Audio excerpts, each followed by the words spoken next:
Apa benar, Mas Antoni Kencana kalau curhat selalu sama Mas Rian?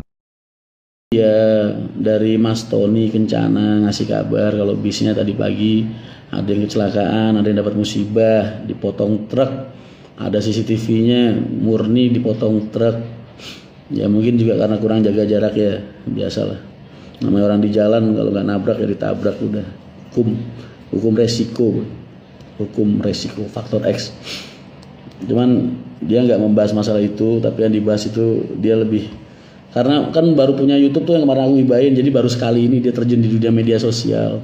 Ya banyak komentar-komentar negatif dan lain sebagainya. Gue kasih tahu, haters itu gonna hate mas. Mereka tidak perlu alasan untuk membenci kamu, tidak perlu alasan untuk menghujat kamu, tidak perlu alasan untuk berbicara hal yang buruk tentang kamu. Karena apa? Karena pada dasarnya mereka udah nggak suka gitu.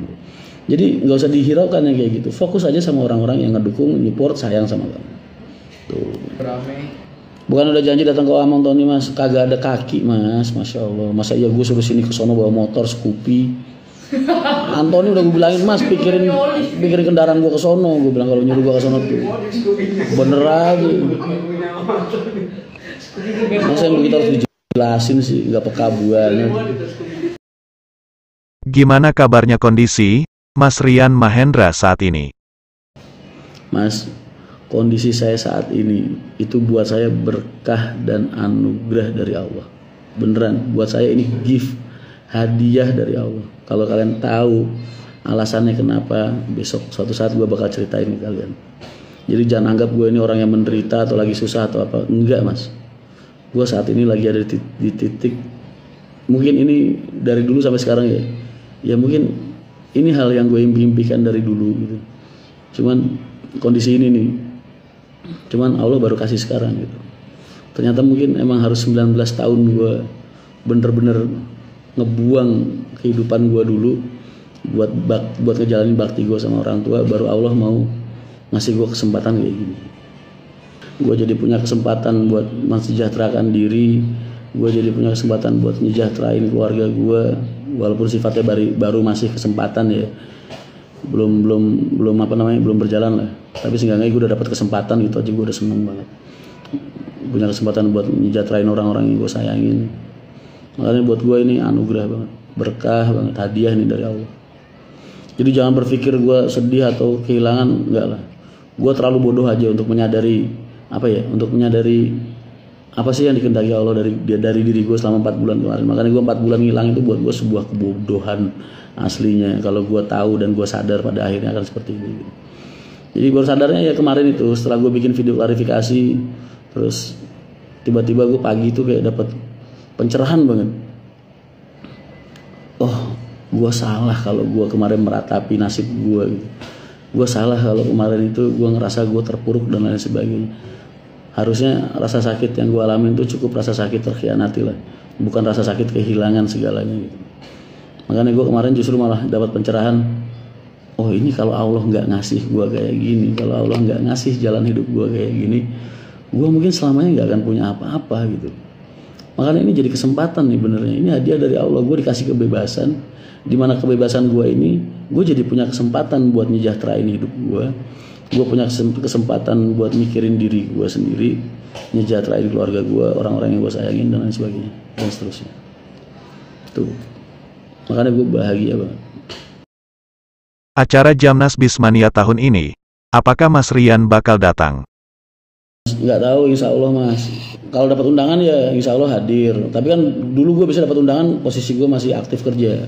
Kalau sekarang udah jadi pengangguran ya nggak tahu nih anak-anak BMC mau ngundang gue apa kagak. Tapi andai kata gue diundang pun mungkin ya nggak bisa datang karena bulan Maret itu empang gue udah jadi kayaknya boy. Jadi gue harus mulai siap-siap nyari ikan lah. Sepil empangnya mas di dekat rumahnya Ishak boy.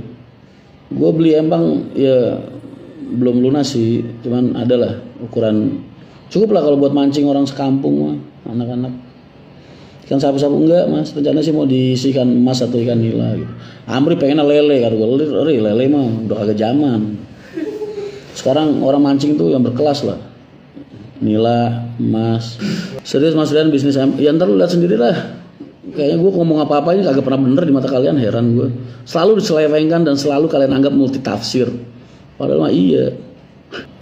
banyak banget mas orang nge-DM adminku tuh DP, nge-DM yang ngasih peluang kerjasama lah, ngasih tawaran modal kecil-kecil, maksudnya ya untuk usaha-usaha UMKM itulah, kayak mungkin bikin distro lagi mas, yuk saya modalin. Kita ibaratnya gitu dah. Ya Allah, gue terharu banget mas, sumpah deh, terharu banget. Makasih banyak lah tawaran kalian. Insya Allah kalau ada jodoh kita pasti ketemu, minimal nggak jadi saudara sebisnis, jadi saudara seperguruan garangan. Mas boleh lihatin surat pemecatan. Bisa, tapi yakin kamu mau lihat? Soalnya kalau gue posting sama aja lu nyuruh gue ngebongkar-bongkar luka lama gue. Surat pemecatan ada, surat penarikan inventaris ada semua. Masih gue simpen buat kenang-kenangan. Mas Rian digulingkan secara polisi kayak Gus Dur ya. Apakah benar, Mas Rian, kalau liburan ke luar negeri? Gue bisa keluar negeri, ke Jerman, ke Amsterdam, ke Korea, ke Thailand, kemana-mana lah ibaratnya. Itu kan gratis mas. Ke Thailand dulu presentasi ban Yokohama, ke Jerman, ke Amsterdam, kemana-mana itu presentasi Mercy biasanya. Terus kemana-mana lah. Ke Korea Hino, terus mana lagi? Gitu lah. Kalau berangkat sendiri mah duit dari mana nih?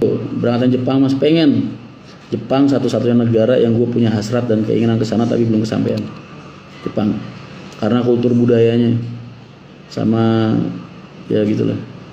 Pengen banget gue ke sana.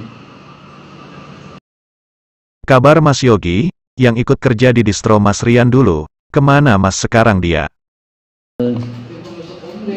Yogi sibuk mas, sekarang dia di tambang, ikut temennya. Kemarin sih gue lihat pakai helm-helm yang kuning-kuning begitu sama vest pengaman itu. Yogi di tambang batu bata.